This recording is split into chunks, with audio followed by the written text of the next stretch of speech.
Thank you for being here. We are lucky to have Miss Niki Stepanian, who is a licensed marriage and family therapist. She received her Bachelor's of Arts degree in English from the University of Laverne and a Master's of Arts degree in Psychology from Chapman University. Niki has been in private practice since 2012. As the wife of a firefighter, she is aware of the unique challenges the profession can have on a relationship and on families.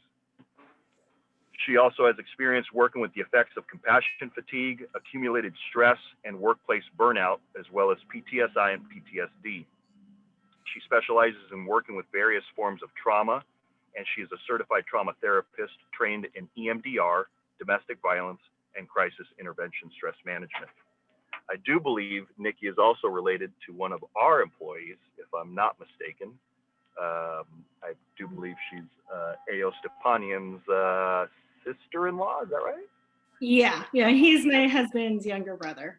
Husband's younger brother, yeah, that's what I thought. I put two and two together, so I thought I'd go out on a limb with that one. So yeah. We're really excited to have you, Niki. Thank you for taking the time and for doing this for us and putting this together specifically for our organization.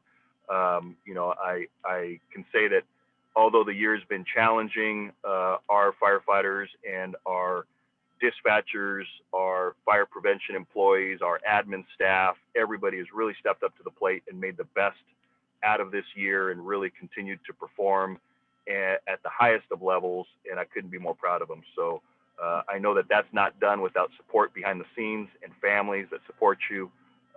So my heart goes out to everybody, and my appreciation goes out to the entire organization and their families for their continued support of our organization and the people we serve. So with that, I'll pass it to you. All right, thank you so much, Chief. Okay, I see it seems like there's a few more people kind of trickling in. Once I screen share, I don't know if I'll be able to see the people who are waiting to be admitted. So maybe we'll just wait like another minute, if that's okay with everybody, because I don't want to miss someone who's coming in late and then I am not able to admit them. Also, while we wait for a minute, if you don't mind if I kind of call you out, Derek. Oh, see, someone wants to be admitted. Would you be able to kind of look at the chat for me? Because once I screen share, it's really hard for me to see the chat also. Sure.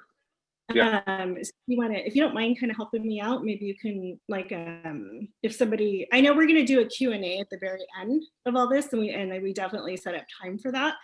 But sometimes people have questions along the way, and I am more than okay with asking questions along the way, because sometimes we forget. You have a question and then an hour later you're like, oh, what was that question? So if someone wants to type in a question, if they feel more comfortable doing that, maybe you can kind of keep an eye on that, and feel free to just interrupt me and say, oh, we have a question in the chat, and we no problem. Okay, thank you so much. Okay, sure. So I'm going to pull up the PowerPoint now. Okay. So the overall kind of arching theme of this presentation is, it's COVID, but it's also just stress in general. Obviously COVID related, because as the Chief was mentioning, it's been a crazy year for all of us. There's been a lot going on this year, and I think for a lot of people it's felt very, certain moments of the year have felt pretty heavy and very stressful. And so there is the COVID theme, but we're also going to kind of talk about just stress in general and how to kind of manage stress and anxiety as it comes up. I'm sorry, it looks like someone, hold on. Oh, I can admit people from this. Sorry, I just learned something new. Pretty cool. Okay. All right. So let me see if I can shoot. Now, how do I get rid of it? Okay.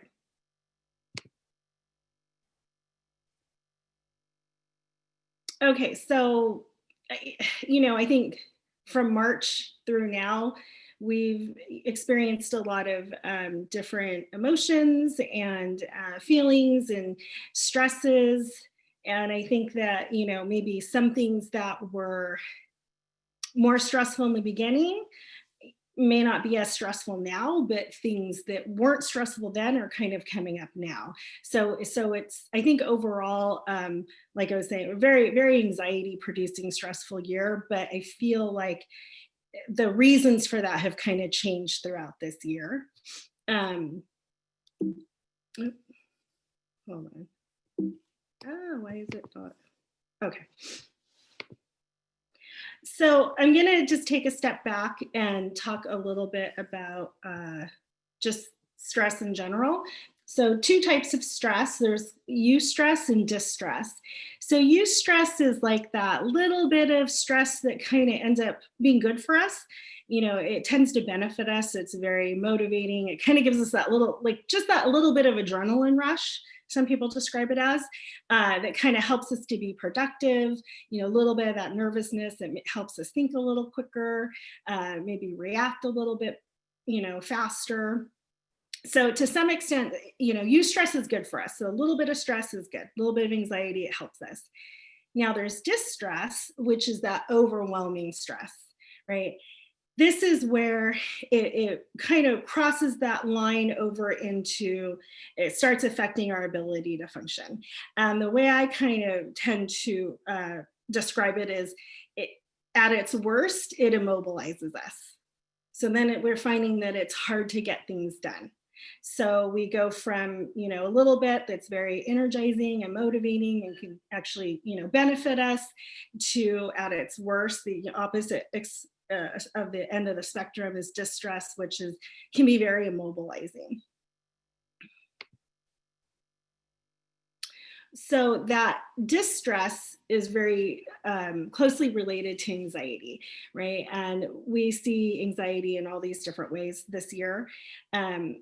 Worrying about maybe our own health, or if not our own, then maybe we have high-risk family members, such as, you know, maybe we have a child that's at high risk, or we have parents. I know, like, my mom is very high risk, and so I always think about her, because we help to take care of her, and I'm always, you know, taking her to her doctor's appointments and going grocery shopping. So when I'm doing things, I'm always kind of thinking, oh, like, should I be doing this? Because I know she's really high risk and this wouldn't be good for her. So it kind of creates a little bit of that anxiety of thinking about what we're doing, you know, and how our actions may be affecting people that we love. For some people, and this might be for some of the significant others, depending on your line of work, you know, there were a lot of different businesses and professions that were either laid off or furloughed, you know, which created this negative financial effect. You know, so I know a lot of people in the service type industries are really being affected by what's happening right now. I think on the flip side, when you look at the fire service, though, I can't say your department specifically, but I know a lot of departments, at least out here in my area, including my husband's. There's he's worked so much this year, and part of it is COVID, but part of it is also just the crazy fire season we had, right, on top of COVID. And I mean, I think he went out on like 3 assignments, which was a lot for him because he normally doesn't go out that often. But then also, you know, you have people who are exposed or who test positive, and so then like the whole crew goes off, and then they're backfilling those positions at the station. So a lot of increased shifts, and also just that, right, especially right now with what's going on with our numbers getting really high, just even more exposure at work now. And I feel like in the beginning, there was a lot of anxiety about that exposure at work because it was so new and we didn't really understand it. And, you know, we're trying to understand something that we really had little information about. And so it's kind of that anxiety of the unknown. And then it kind of settled down a little bit. And now it's kind of ramping back up. And so, you know, so the anxiety for some people, it's like it's high and then it kind of went down and now it's coming back up. So I don't know if that's something you guys are experiencing at your department, but it's something I'm kind of seeing in general.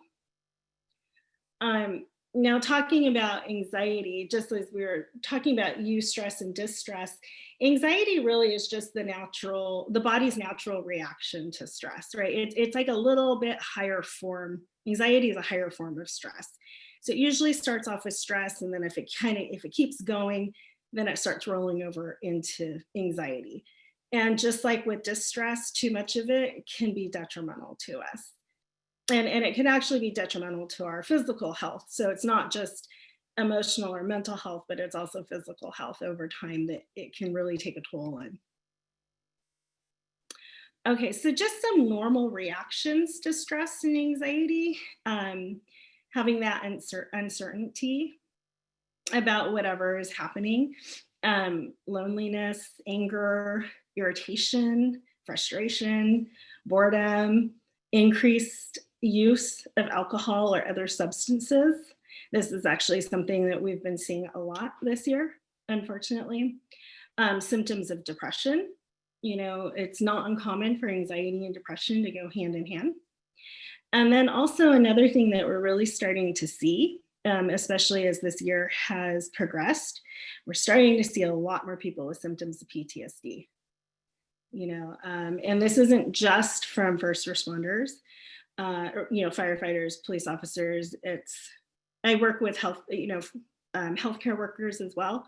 So doctors, nurses, a lot of people in different professions are really starting to exhibit these symptoms just based on what they're seeing in their roles over this past year. So just to kind of recap, feeling anxious isn't necessarily a bad thing, but when it becomes too much, it starts to interfere with our day-to-day life, and so when it's interfering with our functioning, then it typically is telling us that there's a problem there. Now we're having a hard time managing it. So how do we manage it? I have to click out of this just for a second. Sorry. Okay. I had your guys' screens and it was kind of covering part of my PowerPoint, so I had to click out to move your screens. Anyway, so managing our own anxiety. Well, by doing this, it really not only helps us be able to keep our worries in check, but it really helps the whole family. And we're going to talk a little bit more about that in a few minutes. We want to be careful and really be aware of catastrophic thinking. And this one can be really hard, right? Because anxiety likes catastrophic thinking. So catastrophic thinking is like thinking of like the worst case, the catastrophe, the worst case scenario is going to happen. And anxiety likes that because it gives it something to like latch onto and it feeds it. So it doesn't feel good, but it's very common for it to go hand in hand. So it's like, you don't necessarily want to feel anxious. You don't want to necessarily think of all the worst case scenarios that could possibly happen, but it's very common to find yourself doing it anyway. If you do start to feel really anxious, really worried, try to talk about it outside of earshot of your kids.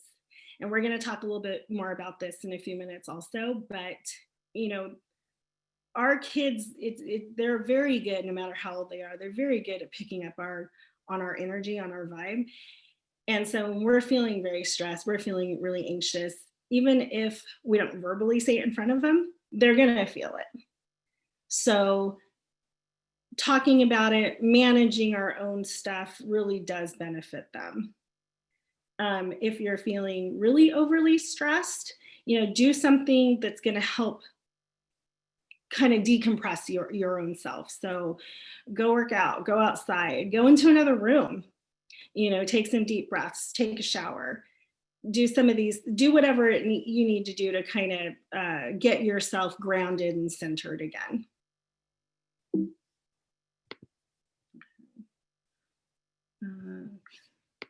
So now kind of going into kids, kind of what I just mentioned, how we manage our own reactions has a very large impact on how our children respond because they're watching us. And I don't know if you guys have ever heard this before, but it's more of kids learn by what they see us do more so than what they hear us telling them.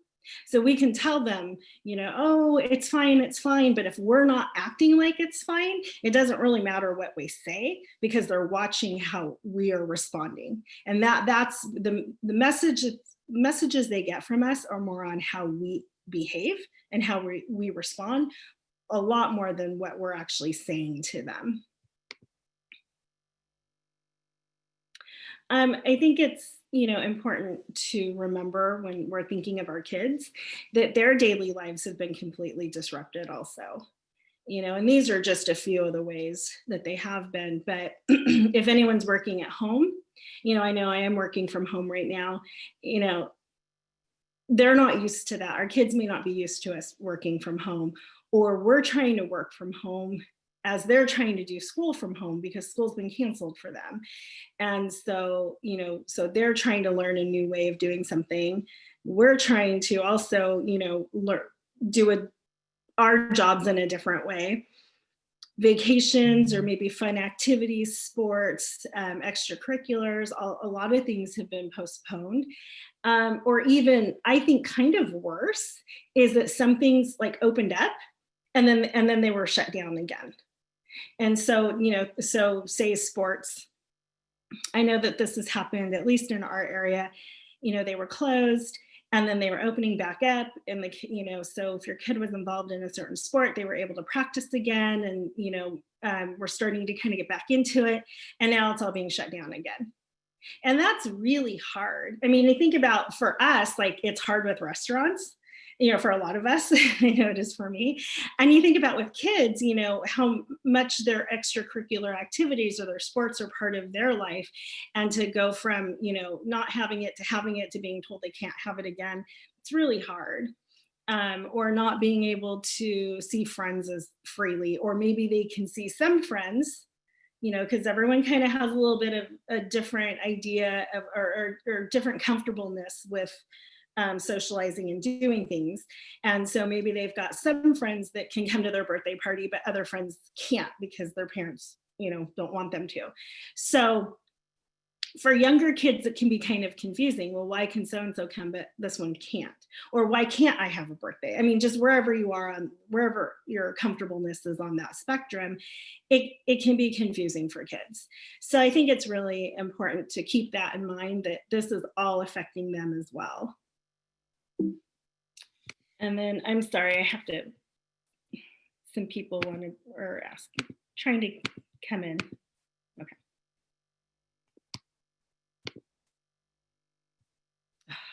For some reason, like my cursor won't work when I'm in the play mode of the PowerPoint, so I'm sorry. Okay, so things that we can do to help our kids. Validate and normalize their feelings. I think it's absolutely good, okay and good, to let them know that we have feelings about things too. That we have stress and what stress feels like for us.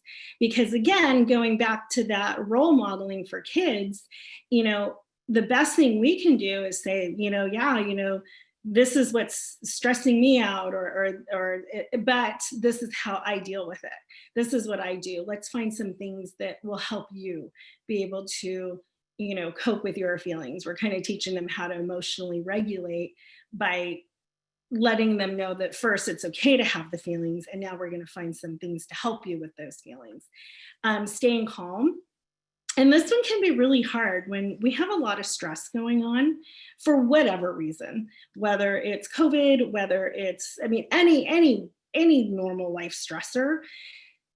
It's really easy to get frustrated and have like a shorter fuse. Like I always know when I'm probably not managing my stress very well, because I call it like my window of tolerance. it tends to get a lot shorter, like a lot smaller. And I find myself getting like a little bit snappier and, just short. And then that's usually my cue is, I probably have I've got some stress going on here. I need to go take care of myself. So the more you take care of yourself, the easier it's going to be for you to stay calm and role model that for your kids. Being available for them. Kids, especially as they get older, I don't have little kids anymore. I have older kids now. But as they get older, sometimes they don't know how to come and talk to you about something, or they don't feel comfortable, or they're not sure how you're going to react, or so they also, when they're teenagers, they're a lot more comfortable going and talking to their friends and getting advice from their friends typically than they are from you. And so just reassuring them, like, hey, I'm here, having conversations with them. So whether it's younger kids having age appropriate conversations about what they're feeling, what their fears and concerns are. Same thing for teenagers. I mean, you're going to do it in a different way, but check in with them, ask them, just like, hey, like, how's it going? How are you doing with all this? How's online school going?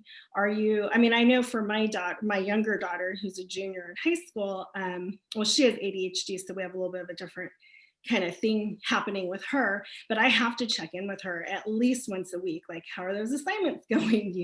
Because she'll have a ton of missing assignments, which we're working on. But part of helping her work on that is I've got to check in with her. So I can't necessarily wait for her to come to me. I've got to go to her. How's school going? What's happening in this class? What are your assignments? Okay, pull it up. And I'm not trying to be a helicopter mom, but I just know that that's what she needs. So kind of knowing your kid too, and knowing what they need, and making sure that they know that you're available for them and that you do want to be involved. And most teenagers will tell you too, they would rather you ask them than not, even if they give you the like, why do my kids say all the time, you ask so many questions. Why do you ask so many questions? I say, well, it's my job to ask questions. Like, literally, it's my job. And they kind of laugh. But I know, and they've admitted that if I didn't ask them questions, they would want to know. It would be weird. They would be like, oh, my mom doesn't care. So kind of just letting them know that we're there, having those conversations, asking those questions, and then doing what we need to do to be able to stay calm and emotionally be available for them. I think when it comes to COVID, addressing misinformation, if that comes up, not off, and then this can be for any kind of stress, but we want to be really careful of not offering false promises, like, oh no, like that's never going to happen, whatever it is, or yes, you're for sure going to get back to school by this date, because especially with the way this year is going, there really isn't any like, what's the word I'm looking for, like certainties. Right? We don't really know. It's like such a weird, fluid situation that's kind of going back and forth. So it's already hard enough for everybody. We don't want to add on to our kids by kind of, offering these false promises. Yes, we can absolutely go to Hawaii. They opened up. That was one thing my kids are like, can we go to Hawaii? I'm like, no, because I don't know if by the time we actually book something, if it would still be open, So, another really great tip is, and this is actually a really great tip for adults too, but focusing on what we can control. So that's for us and our kids. So, okay, so yes, you're not going to be going back to school this year. There's nothing that anyone can do about that. But what can we control? What are some things that we can focus on that are within your control? The more we focus on things outside of us, the harder it is, and it feeds the anxiety also. Whereas when we focus on the things that we can control, it tends to lessen some of that anxiety and stress, and kind of mentally points us in a, we call it internal locus of control. It points us in a direction of, almost like empowerment, like this is what I can focus on. This is what I can, I have management over. And then reminding them and ourselves that we're not alone in this. Everybody is going through the same thing. And I know that only helps so much because it sucks for everybody, but, especially for younger kids, helping them realize that, all their friends everyone's going through all this, and we're all going to have very similar feelings about it.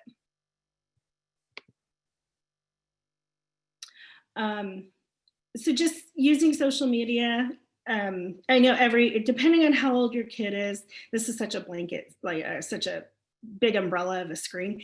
But depending on how old your kid is, depending on what your own family rules are, but social media for kids, it can be a good way to kind of stay in touch. It can be a good way to just kind of be able to socialize or connect with their friends, even letting them Skype or FaceTime with their peers. It helps, it helps to mitigate some of that stress, helps them to still feel like they have an idea of what's going on with their friends. So making and keeping plans. So again, kind of focusing on what you can control and then being proactive about that. I think that one of the hardest things about what we're all experiencing right now is that it's really challenged us to think outside the box. Like the things that we would normally do as a family, as a couple, some of those things we're not allowed, we can't really do right now. So like vacations, right? It's making it more challenging. Or I know for a while, like gyms were closed. That was a huge coping skill. Working out was a huge coping skill for a lot of people, and not being able to go to the gym was really hard. And so it was very challenging because people were having to find other ways to still get a similar coping skill in, but in a different way. So, thinking about maybe there's virtual play dates or play dates play dates for younger kids. If you have teenagers hanging out, we let our 16-year-old who lives at home, and actually our 20-year-old who's in Colorado does this too. They have a small group of friends and they've all committed to like, we're just hanging out together. And so, they're all actually I've been quite impressed with actually the teenagers that I've been around. They're all kind of taking it pretty serious, and they've all committed to, we're just going to hang out with each other and we're going to stay within our group. And so they're still getting socialization in, but they're kind of knowing that it's staying within their little group, and so if that's something you're comfortable with for your family, maybe something like that works. Or if it's younger kids and you don't feel as comfortable with them doing that, then having a virtual play date, planning fun outside events. I know our oldest just turned 20. She came home for Thanksgiving, and what she wanted to do for her birthday, we couldn't really do because they shut all the restaurants down in LA County. But so we ended up renting like one of those little Duffy boats at Newport Harbor, and we like made a bunch of food and like took it down there, and it was so much fun. And we were all saying like that was actually probably more fun than going to this restaurant in LA. Like it was just like ended up being like a great just kind of family day, and it was just us, and it was a beautiful day. It was a lot of fun. But it was interesting because it actually took us a few days to even think about that. Like we went through so many ideas before we actually thought of like, oh, we could do this. And I think that's the challenging part, is that it's hard to think of things to do sometimes because our normal go-tos may not be there. So planning like cooking days. I know this is before our daughter went back to school. So she came home from Colorado and she was home for like 5 months and then she went back. But when she was home for that 5 months, the whole family was home. This is something that we tried to do. So towards the beginning, first few months of COVID, to just kind of help us as a family cope. It was actually our girls' idea. They would do theme nights. So like once a week, we would have like a food theme night. So we did like Mexican night, Italian night, but they would have like a playlist. They wanted everyone to get dressed in a certain way. So they were kind of like really having a lot of fun with it.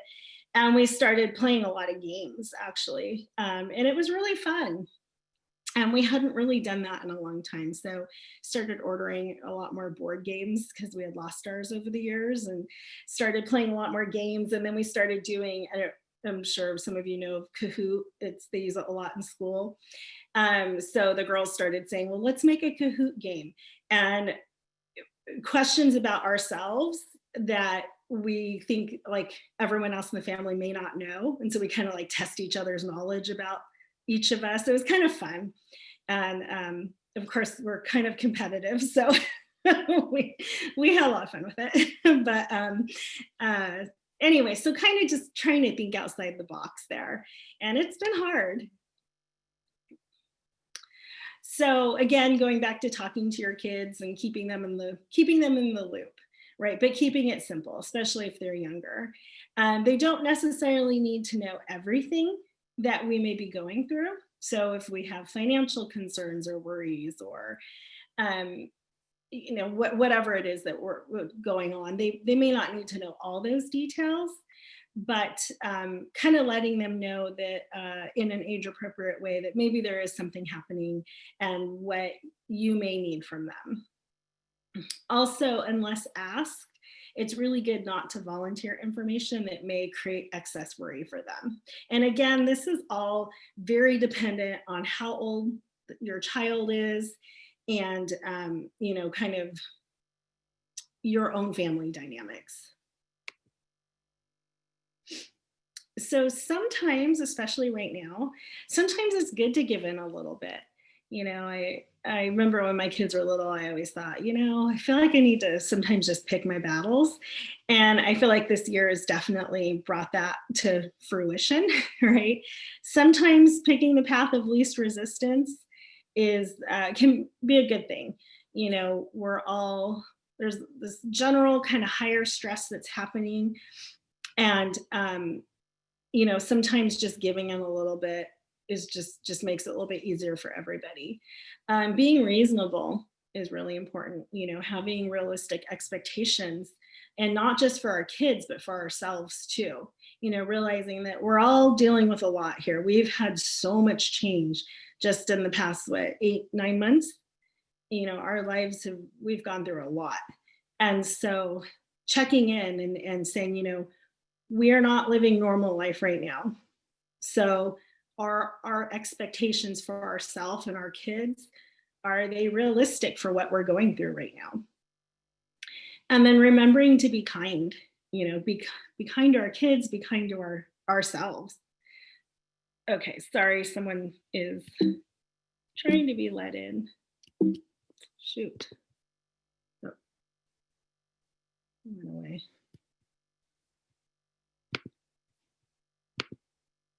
Okay. I'm gonna figure out how to do that better. I think this is the next screen.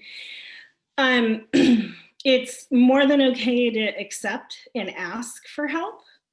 And so, if your firefighter's home, or if you as the firefighter are home, maybe have an agreement to trade off, childcare duties, responsibilities. I know every family is different. I know that there are some significant others that work, some that work outside the home, some that work at home, in home, in the house, like I am. And then there are others that are, stay-at-home parents.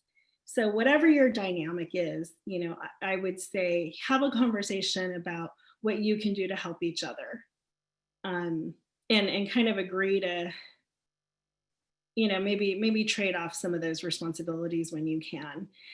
If your kids are older, depending on their ages, have them pitch in, have them start taking on some responsibilities to kind of ease the general stress. There's no reason, in my opinion, especially when you've got older kids, why one parent or both parents should be doing everything. It's like, no, they can bring the trash cans in, they can take them out, they can, they can do dishes, they can do things around the house too. Remembering that we are a team, especially mom and dad, right? We are a team. When we get really stressed, it's very, very easy to kind of take it out on each other. And not that we intentionally mean to turn on each other, but sometimes that's what happens. We start to vent out that stress, that frustration seeps out, and sometimes it's directed at each other, when really we are each other's probably biggest support system right now in getting through things, getting through stressful times. So kind of remembering like, hey, we're on the same page. What can we do to work as a team? Find a balance that works for the family. And I'm going to go back to those expectations, so are your expectations realistic for where your partner, your kids are currently at right now? Because if you have unrealistic expectations, that balance, you're not going to feel a balance in the family. So checking in as a family too, and even asking your kids, how do you feel about what's going on? Do you feel like me asking you to do all these chores is, something you can handle? And of course, your kids, if they're going to try to, manipulate their way out of work or not. But, or if they're being truthful and saying like, no, it's a lot for me. So, but checking in with each other as a family. And then having those family goals that help everyone to stay sane and safe. So going back to, I know we mentioned this a little bit ago, but validating your kids' feelings, kind of already talked about this, but that disappointment, there's been a lot of cancellations, or like I was saying, canceled, it's on, now it's canceled again. I was listening to my 16-year-old talk to her aunt the other day, and she was like, man, I really hope I get she's a junior this year. So she's talking about senior year, and she's like, I really hope I get a prom and graduation.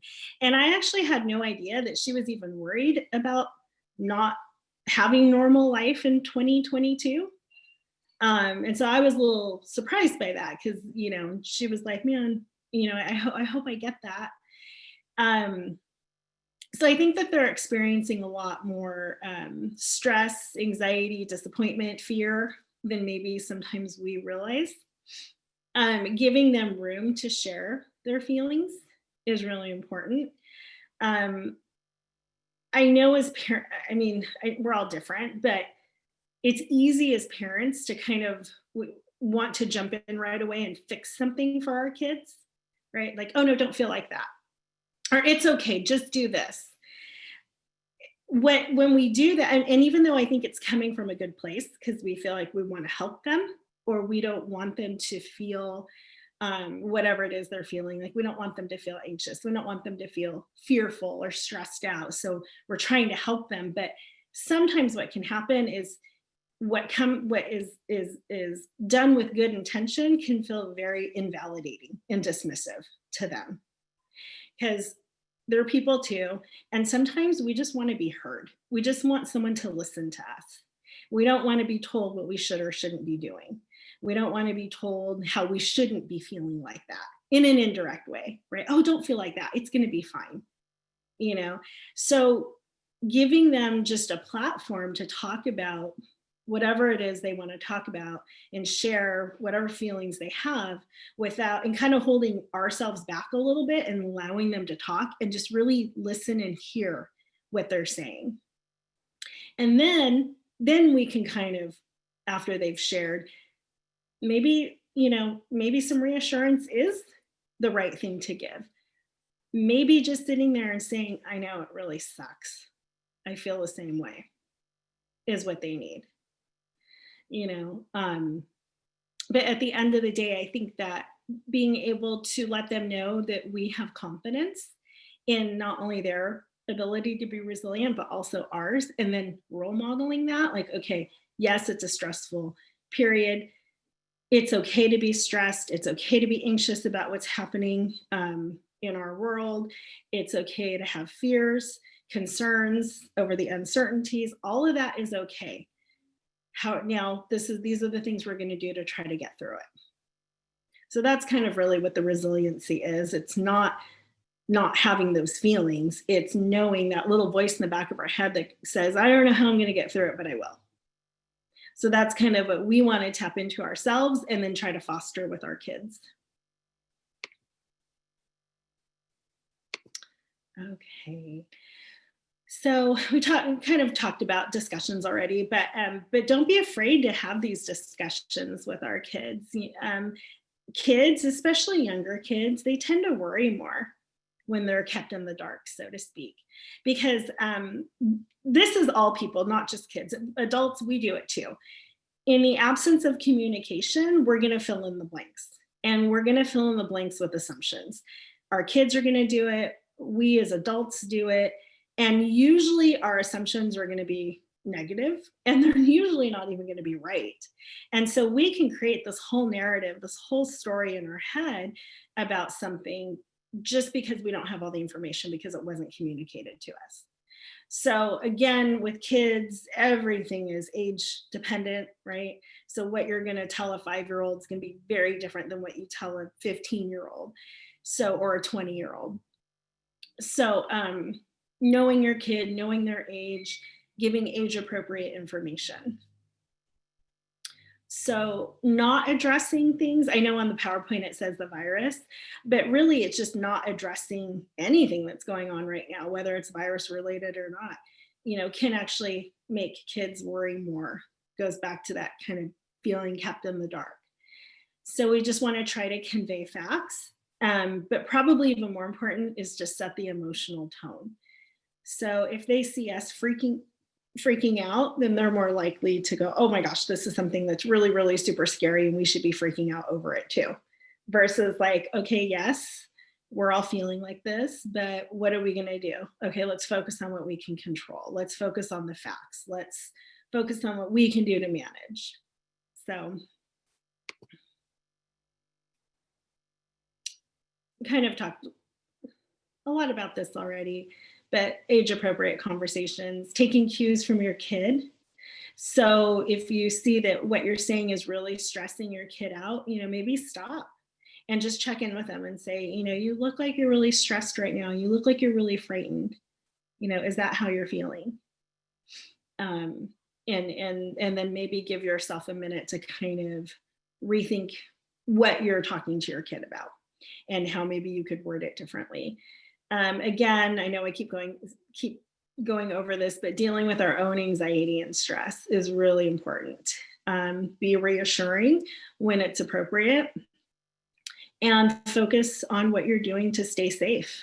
If it's something virus related that they're having anxiety over. I remember I did one of these webinars in I think it was like in April.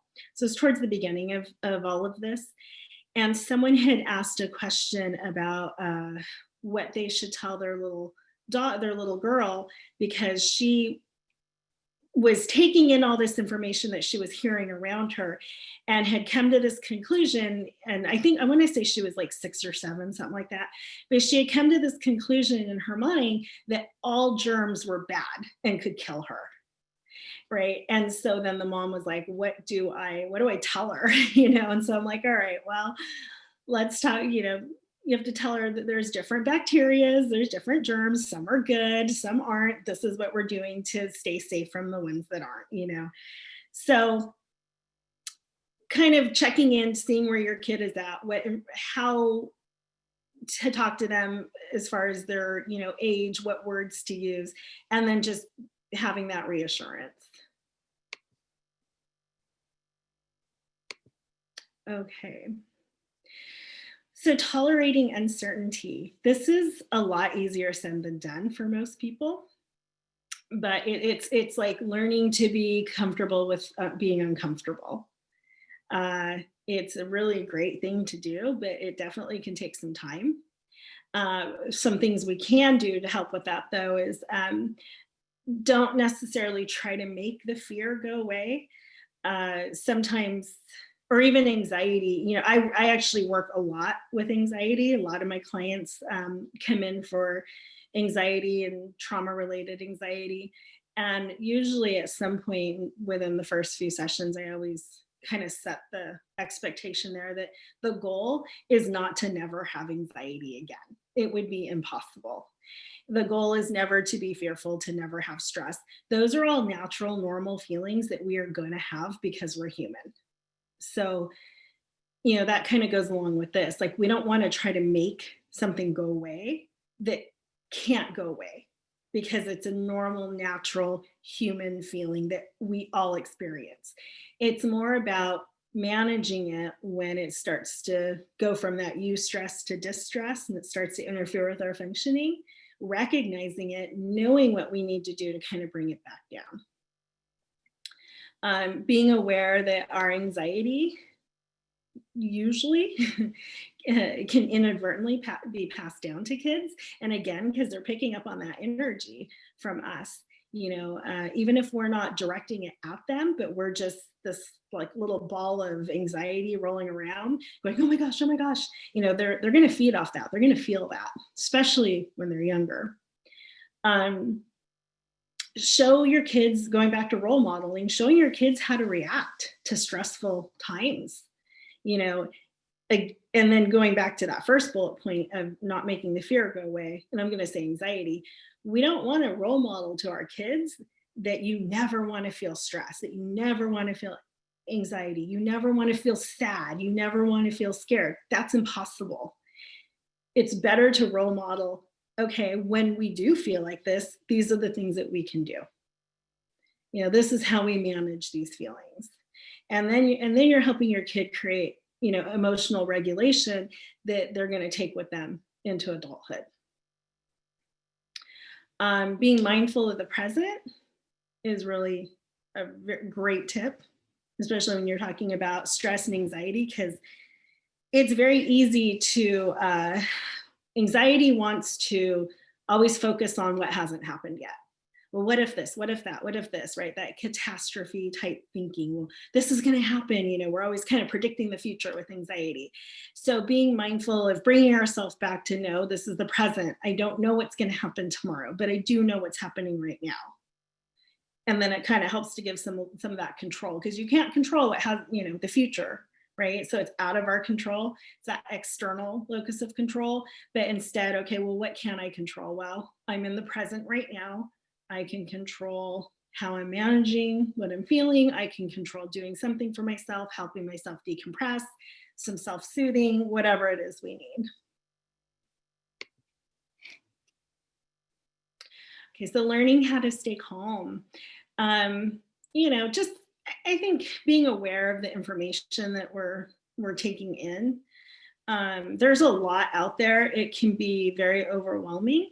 I actually think it's really good to kind of do an information detox or timeout, so to speak. Because you could sit there. I have a friend like this. I love her. She's awesome. But oh my gosh, I'm like, I think she literally sits there all day and just like reads about everything and anything going on in our country right now. And I'm just like, oh God, that would just stress me out so much. Like, it's good to be informed, of course, but it's also really good to be involved in other aspects of our life that aren't just taking in all this information about what's happening. So putting a limit on that, I think is really good. Again, it helps us to focus on what we're doing right now, because we're not so focused on all this other information that's coming in. It also helps to stop the what ifs, right? What if this, what if that? And again, that's going back to anxiety and the future and how it loves to, worry about what's going to happen and predict what's going to happen. And that really, when we do that, we miss out on what's actually happening right now. So for our kids, signs of anxiety, for younger kids, a lot of it really is needing a lot of reassurance, a reluctance to separate from parents. Physical symptoms are very common, and this is for kids or adults. A lot like stomach aches, headaches, a lot of people talk, tightness, stomachs, tightness in the chest or in the throat area, and headaches seem to be very, very common areas that people will hold stress and anxiety in. So if you have a kid who maybe has like a lot of stomach aches, check in with them, but they're not sick. Check in with them, find out what's going on for them. Or a kid who has a lot of headaches, but there's no medical issue. Check and see what's happening for them. Or even your own self. If you're feeling, wow, I'm feeling a lot of these things. check in with yourself. Okay, what's going on for you? I think sometimes we adults, we do what's called, I call store and go. And firefighters, you guys are awesome at this. You have to keep going. So as things come up, it's like, oh, I'm just going to store that away, right? It's like compartmentalizing. I'm going to store it because I got to keep going.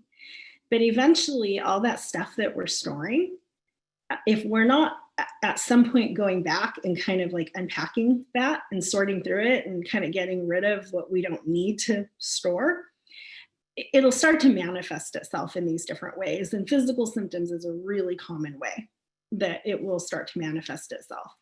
So just being mindful of, if you're feeling these things, if your kid is feeling these things, maybe there's some storing and going happening, they're pushing aside some stuff that needs to kind of be addressed. And same with emotionally, right? Being moody, irritable, frustrated, having tantrums, meltdowns, and we can have adult meltdowns too, just because that's just not just child related. I mean, adults can definitely have meltdowns and tantrums too. And then having trouble sleeping, that's probably that and physical symptoms are usually really big signs, having trouble falling asleep, or maybe falling asleep, but waking up in the middle of the night and not being able to go back to sleep. So kind of, if we are doing that ourselves, kind of checking in, okay, what's going on with us? If our kids are having a hard time falling asleep, or if they're waking up in the middle of the night and waking us up, and it's becoming a pattern, it's not just like once or twice, check in with them. There might be probably something more there happening for them. I love, there's these things called feelings chart, if you haven't already heard of them. If you literally Google feelings chart, a ton of them will come up. I love when kids have a feelings chart. And when I used to work with kids, even teenagers, I would sometimes send them home with print one out and send them home with it. And what it is it helps kids develop an emotional vocabulary. So sometimes, well, especially with younger kids, they know that what they don't like what they feel. It's unpleasant. It doesn't feel good, but they don't always know what it is. Younger kids haven't established like the difference between saying disappointed and sad, or frustrated and rage. They're similar emotions, but very different also. And most people will have the basics down, like I'm sad, I'm happy, I'm angry. But there's a lot more emotions than just those three, and sometimes parents will ask their kid, well, are you feeling this? And your kid is 5 and they may not know what that word means. And so a feelings chart, usually they have like little faces that match the emotion. And so then it gives the kids a visual like, oh, okay, that's what that feeling looks like. And so they use the faces, the different faces to go, oh yeah, that one, and then it starts helping them be able to identify what they're feeling. And I'm sure you guys have heard the expression, because I think most of us have told our little kids this, like, use your words. Well, it's hard to use your words if you don't have the vocabulary for it. So giving them this feelings chart to help them build those words. So then when you say, okay, tell me how you're feeling, or use your words, they actually can start telling you how they're feeling. And it creates a lot less frustration for you and for them. Asking them, forced choice questions, or just very direct questions. Did your anxiety get in the way of you having a good day today? I saw this article today and it made me wonder about this and that. Did you see something like that? What's your reaction to it? Or I always, even now I still ask my kids, well, what do you think about that? How did that make you feel? Or what were your thoughts on that? Whether it has to do with them or not. So just asking questions that kind of prompt them to give you answers.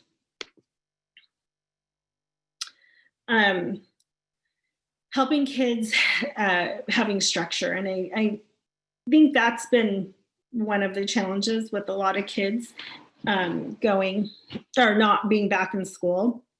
They're losing a lot of that structure in ways that they may not even necessarily realize, right? So that structure of being in school from this time to this time. And, you know, the day is kind of like this itinerary, and today we do this, and maybe the next day they do that.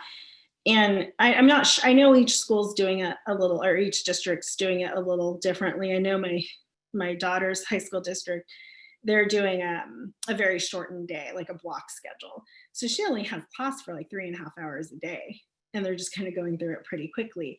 And so for her, so yes, she has to get up, but other than like between 8 and 11, after about 11:45, there's not a whole lot of structure to her day. Whereas, because normally it would be, you know, she had a 0 period, so she'd start like at 6 and she'd go all the way to like 2.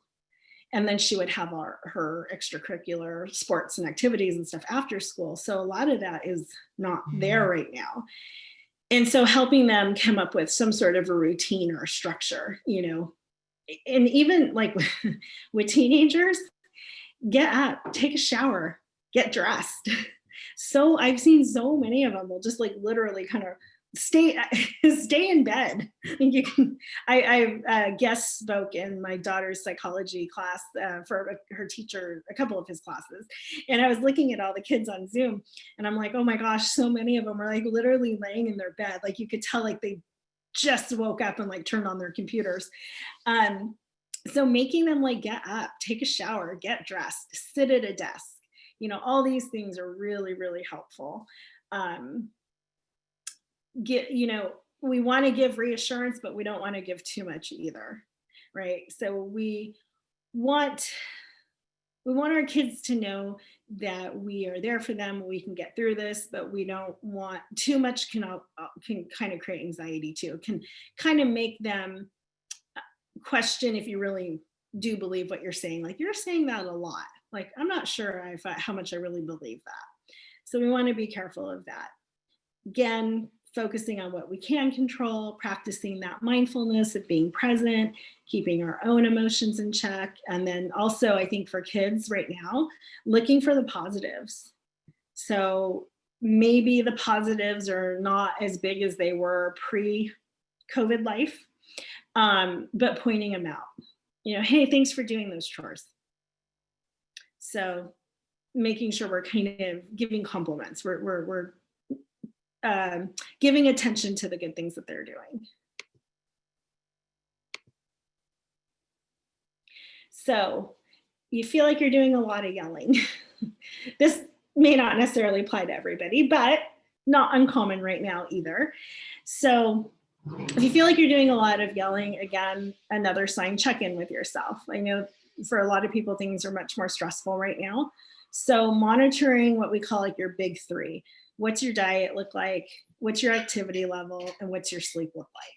Because all of these things really do impact our mood, especially sleep, right? So if we're not sleeping well, this is true for all of us, kids or adults, it is so much harder to regulate our emotions when we're exhausted. So looking at those 3 things. And, you know, if you do yell, I'm a huge proponent of just apologize, because again, you're role modeling. You're not role modeling how to be a perfect person, because that's unrealistic. You're role modeling what to do when you make a mistake. You take accountability for it. You try to learn from it. You try not to do it again.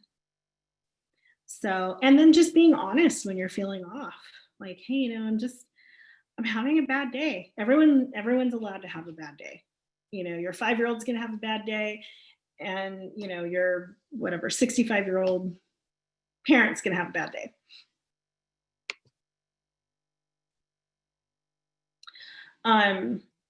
Needing help. So everyone needs your help all at once.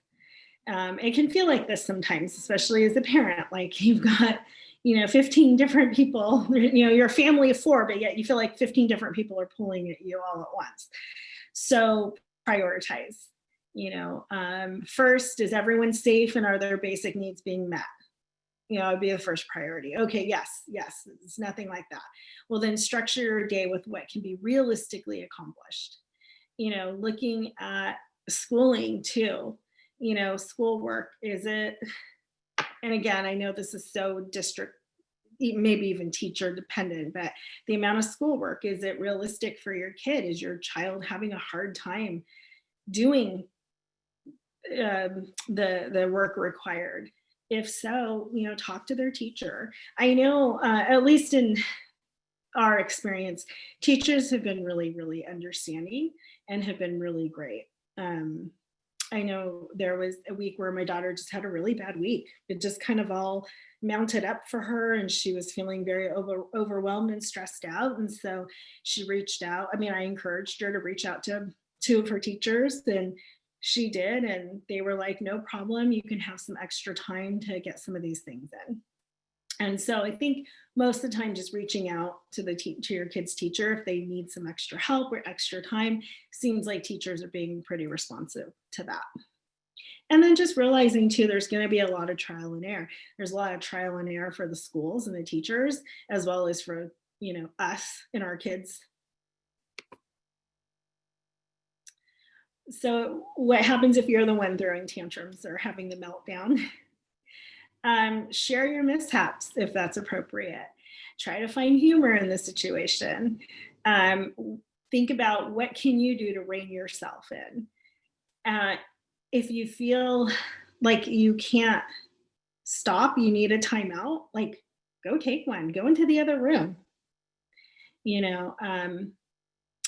If these things are happening though, again, I would say it's probably a sign that you're not doing enough of your own stress management. You're not doing enough of taking care of you.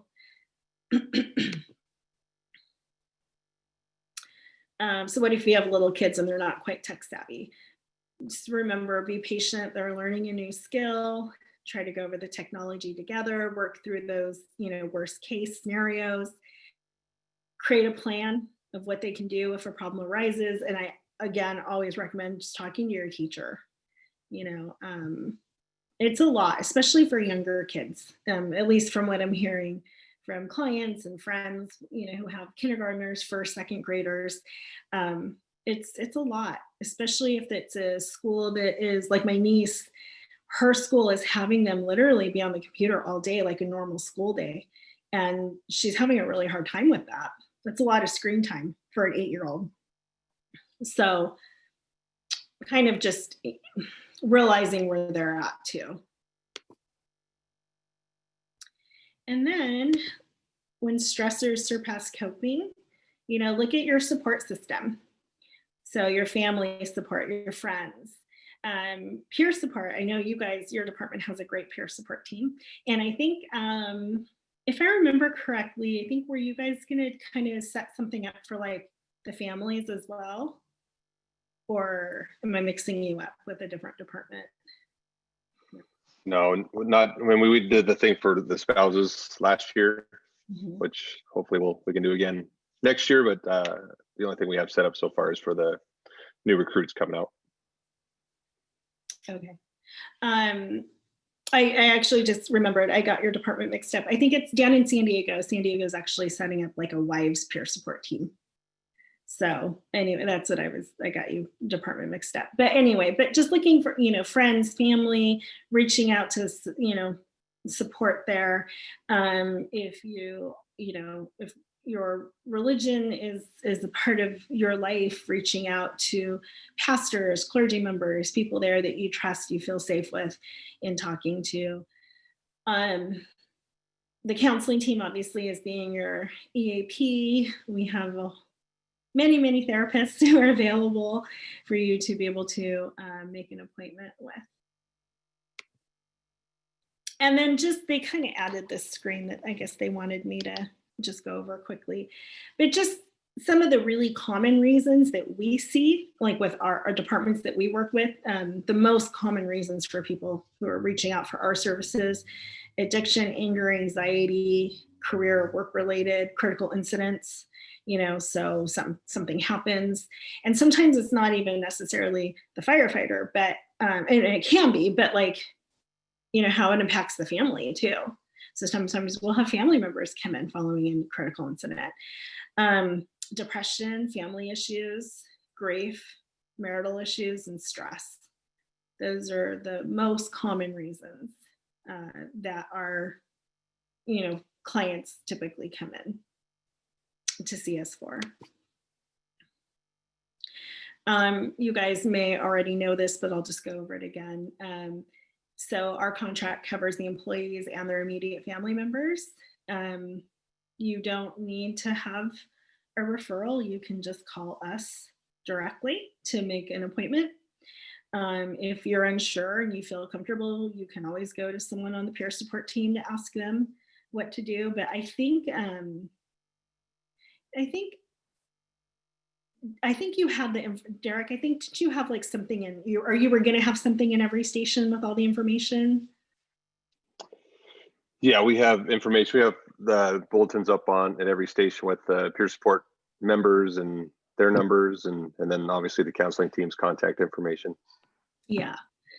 So you don't, so I get this question a lot from people in various departments where they will, they think, oh, I need to go to my department first before I can make an appointment, or I need to reach out to peer support or my captain or whoever.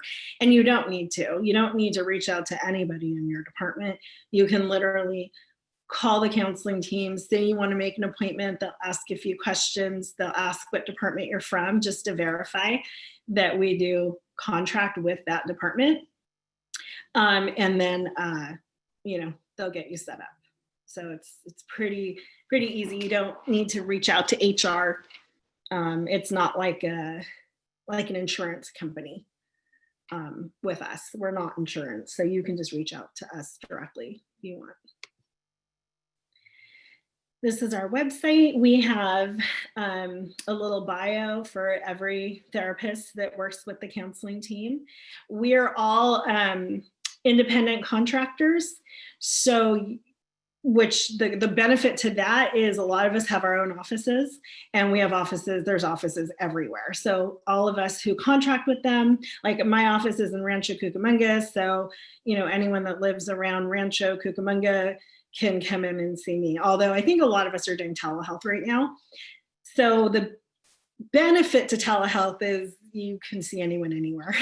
As long as we're in the state of California, you can see any of our therapists, and you don't have to, live in Santa Barbara and drive down to San Diego or something to see someone. And then obviously, you can go on there and read about each person though. And if there's a particular person you feel like, hey, I think I might want to make an appointment with them, you can go ahead and call the office and find out if they have any availability. So, all right. So that is the end of it. So I guess we'll do kind of open it up for some Q&A now if anyone has any questions or anything that maybe you wanted me to go back over or to give more information on.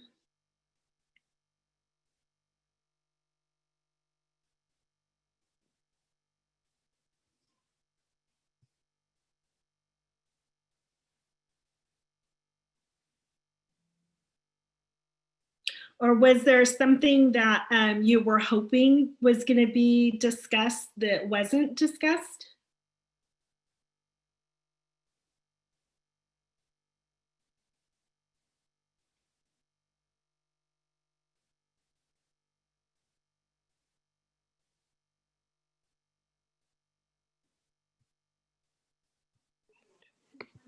Hi, Kim Woody here. I just wanted to thank you. I didn't have any questions, but just wanted to say thanks.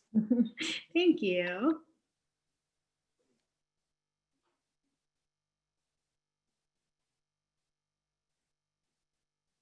I think I met some of you when I did that SOS class. Was it last year now? I think it was last year, right? Gosh, this year's gone by so fast. I feel like we're in a COVID time warp where time is really weird right now. But yeah, I think I met some of you when I did that class, some of the significant others. And that was actually, that was a great class. I thought it was really fun. Nice meeting all of you, and definitely a different feel, doing it this way versus in person. I think in person is definitely a lot easier to engage in, and you get that, in-person kind of interaction that I feel like we miss a little bit doing it this way. But but regardless, I'm still here. So if anyone does have any thoughts or questions or anything, feel free to jump in. And if you don't, that's okay too.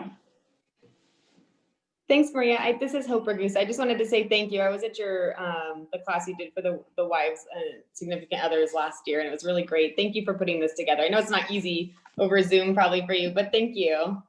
Thank you. Thanks.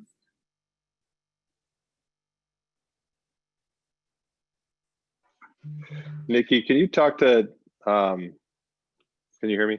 Yeah. How do you, I know, some of the hard stuff I know, and I'm sure your husband is dealing with it too, because I know a lot of departments are dealing with it. It's, kind of in the realm of COVID, but also the political arena right now. It's very, very, there's big differences, right? On either side of those topics. And, it's like, how do you address those, both, at work and away from work, and, still try to be centered and, it's like you're talking about with the kids too.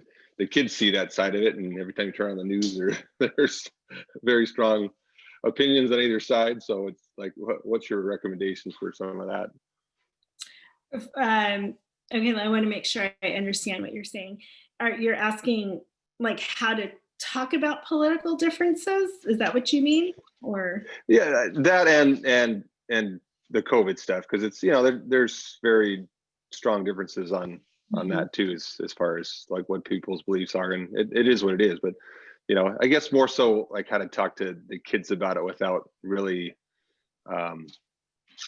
just overwhelming them with with some of the divide that's going on.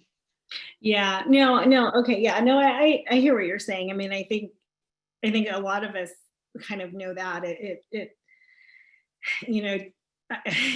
I did I had to do a critical incident debriefing for it was a U.S. forestry call, and I was meeting some of the forestry people ahead of time, and I had never met them before, but they wanted to meet a little early, and so we were meeting, and anyways, I see a guy wearing a mask and it has like a little forestry symbol. So I'm like, oh, are you so-and-so? And he's like, yeah, are you Niki? I'm like, yeah, I'm Niki. And so, said hi and everything. And we sit down to wait for the other person to show up. And I said, well, we both had masks on because we were meeting outside of Starbucks. And I said, okay, I go, well, are you comfortable like taking the mask off? Do you want to leave it on? And he's like, well, I guess it depends on who you're voting for. So I think that's what you're saying, right? Like, it has become, I think for a lot of people, kind of a political issue too. As far as kids go, teenagers are very aware of what's going on. I think a lot of them, one thing I've noticed is a lot of teenagers are definitely taking a very passionate position in one direction that may not be the same as their parents, but then also a story that I know, I know someone who has a younger daughter, and they're going to have a birthday party for her. And I kind of brought it up a little bit earlier, but like, she didn't understand why like her best friend couldn't come, but then these other kids could come, And so if I'm hearing what you're saying, I think that's kind of what you're asking, like, how do we deal with these types of situations? Right. And I think just as far as kids go, just explaining that, everybody has different views. And not everyone's gonna, and this is true regardless. Not everyone's gonna think the same way that we think, and there's benefits, pros and cons to that. I think we can learn from each other when we're not always thinking exactly alike, but then it can also create a really big divide when we're so polarized. So I think, again, a younger kid, just letting them know, everyone believes a little differently. And unfortunately, it's something that they're just going to have to learn, because it's going to help them later in life, because not everyone's going to be on the same page with us 100% of the time. And I don't know how your department is doing it at work. I know my husband's department is basically like, here's the protocol, and we don't really care what you think. This is what you're doing. So they've kind of just done a hard line with it. I don't know how much they're actually talking about it at his department. You know, I don't know. I mean, I I think feel like that's the issue we're having kind of right now in our house is our daughter is almost 11. And her best friend, you know, both of her parents work from home, and they pretty much have put in their daughter's mind that it's just normal. It's like the flu, you know, one side or the other. Whereas for like Sophia, you know, the way that dad walks in the door from work has completely changed for her. And so that's where we get the battle of, you know, hey, it's definitely not the flu. And she finds herself getting angry at her friend because, you know, both of her parents are at home working on their computers. And, you know, Sophia was more freaked out when Mark went off on the strike team because she thought there was a higher chance of him getting it.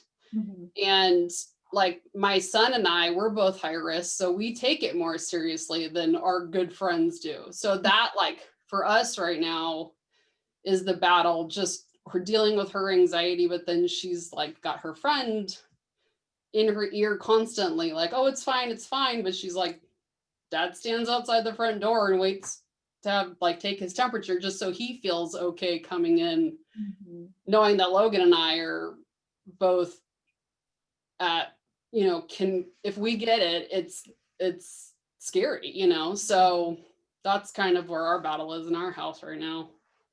Yeah. So, I mean, what kind of comes to my mind is just letting her know, like, you guys have different situations.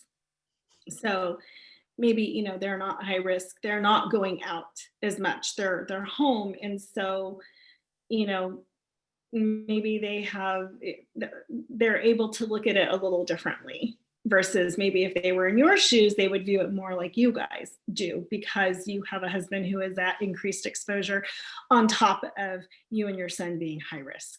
Yeah. You know, and those factors really, they would make a difference for a lot of people, you know.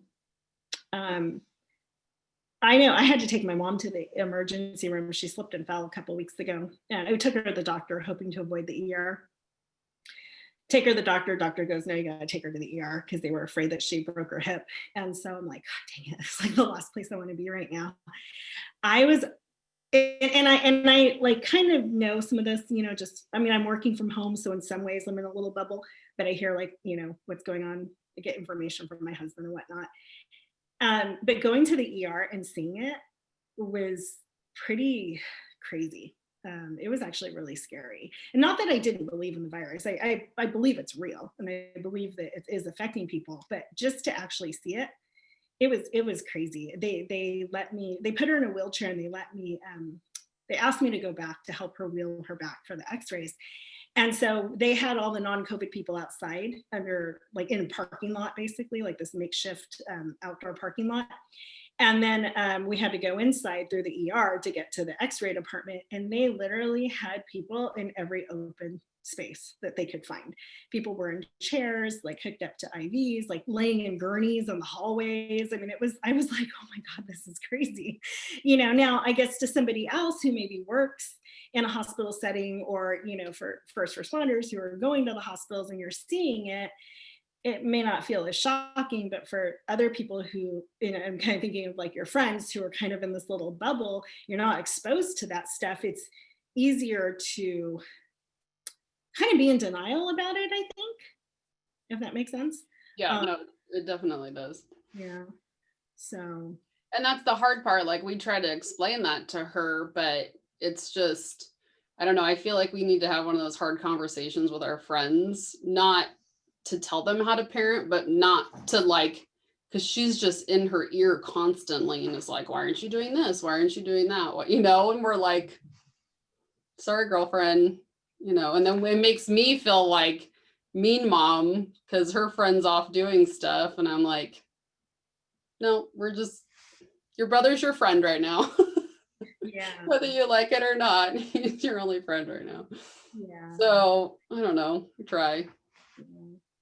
But I think that kind of hits back to where Derek was saying, it was like you have, like political aspects, you have one far one side and one far the other, I feel like right now. On it, and just trying to maintain that with the kids and friends, and gets a little challenging. Yeah, I agree.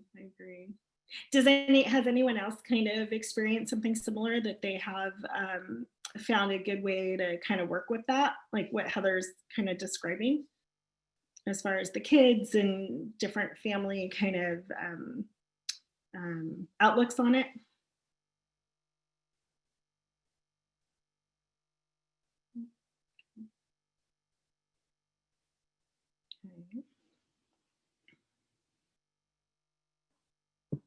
So I'm not sure if I fully answered your question, Derek, but hopefully. No, you did. That's a hard topic. There's no right or wrong answer, I suppose. It's just how do we manage it? How do we work through it? And, hopefully, I don't know, hopefully with 2021, things will get better, and some of the anxiety will subside.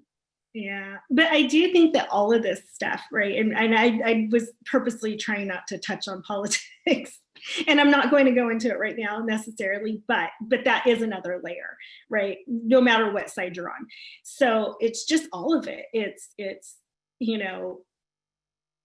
the stay-at-home order, the virus, the schools being shut down, the election, I mean, just the politics, all of it is just so heavy.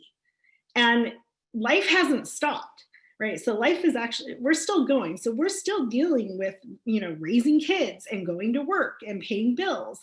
So we still have all these other life stressors going on. And now we've just got these layers of like heaviness on top of it.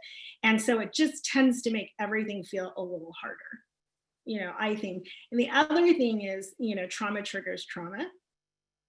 And so for some people, this is bringing up a lot of stuff for them that maybe hasn't been brought up for a while. So I think collectively we're all kind of just, I don't know. I don't know how you guys feel. I feel like we're kind of sledging through mud.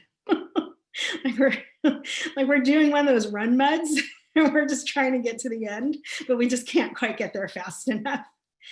So, but hopefully we will with 2021, right? Fingers crossed. So,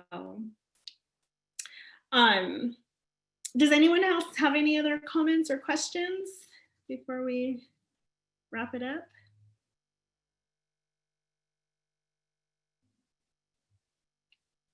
Okay. All right, well, thank you guys so much for tuning in, and hopefully we can get back to doing some of this stuff in person next year, I hope. And if you guys, have any other concerns, you want to make appointment or whatever's happening, feel free again to, call the counseling team. They're always there. In fact, we've actually got 2 therapists who are on call every day. So even if you just felt like you needed to talk for a minute and feeling very overwhelmed, we definitely get a lot of those calls. There is a therapist available 24/7. So, and anyways, well, thank you guys so much. Thank you. Thanks, Niki. Thanks.